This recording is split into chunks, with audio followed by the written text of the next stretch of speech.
but hell, I don't know it at all.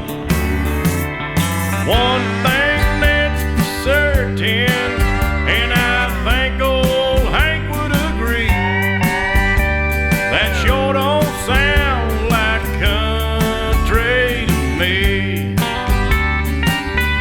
Well, if it ain't broke, don't fix it. If it ain't Johnny, Merle, or Hank, or Waylon Jennings,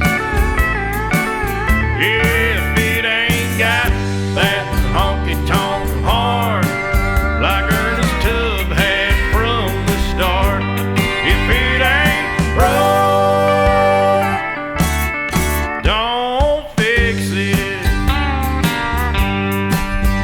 Well, nowadays in Nashville is like the Hollywood of the South.